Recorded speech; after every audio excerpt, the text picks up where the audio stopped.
This is Andy Mangum. Welcome to my channel. I would ask you to like and subscribe if you like my content. I provide tutorials on using technology for ministry purposes and also some theological and biblical reflections. Today I'm introducing a tool that's been around for a while called OneNote. It is one that I use and find indispensable. I find other ministers don't use it as much, so I find that curious. But it's called OneNote. It's from Microsoft. I will say there are different versions of it.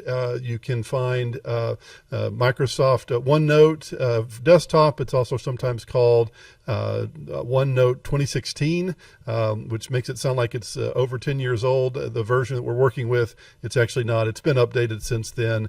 There's also a Microsoft Windows 10 for Windows 10 that was pre-built into Windows versions for Windows 10. It's not on Windows 11 now, but you can still find it out there. There is a web version. There are cell phone versions and tablet versions. So a really useful multi-platform tool. It allows you to create notebooks and organize those notebooks into tabs or sections and then put different pages within that. So again, really helpful tool that I find indispensable.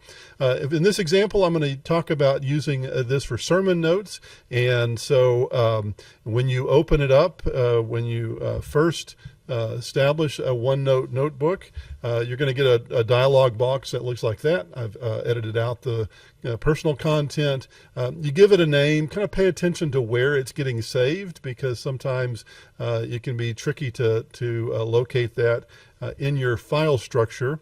But we're going to call this one Sermon Notes, and my sermon series here that we're working with in this time is called The Mind of Christ. So once there, I've decided I like having an overview page on my sermon series.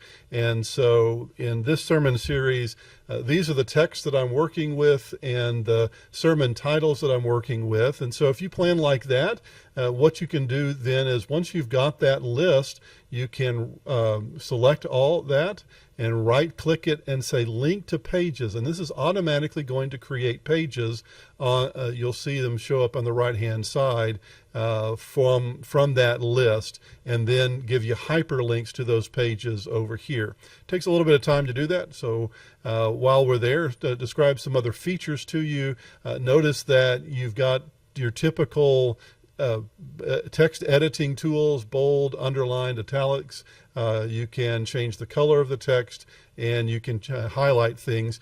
The tool itself is not necessarily geared toward publication. That is, if you're producing a bulletin or a newsletter or something like that you're wanting to put out in that form, this is not necessarily the best tool for that. It's good for notebook. It's good for maintaining notes and keeping up with notes, composing, but then you can pull that into maybe a word processor for that final editing. So notice here that it has created a page for each of those items in my list, and it's created a hyperlink then to the page in the notebook.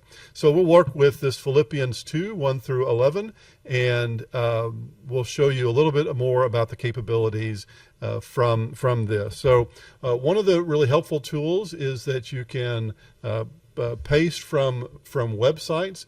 So I went to a website I use frequently called Oramus that gives me the biblical text, and it's included that hyperlink automatically in there, and it has given me the text.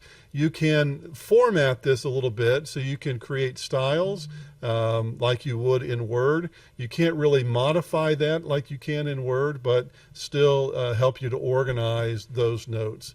And you might call this introduction.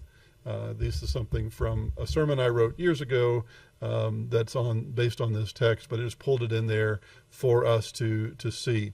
So you can it'll serve multiple input forms.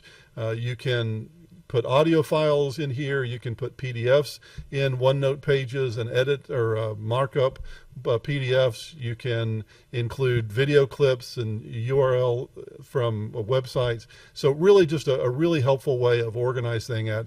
In subsequent videos, I'll show you some other useful tools that are here But for now, try it out, start your own, work through it with me, and hopefully you'll find it as useful as I do.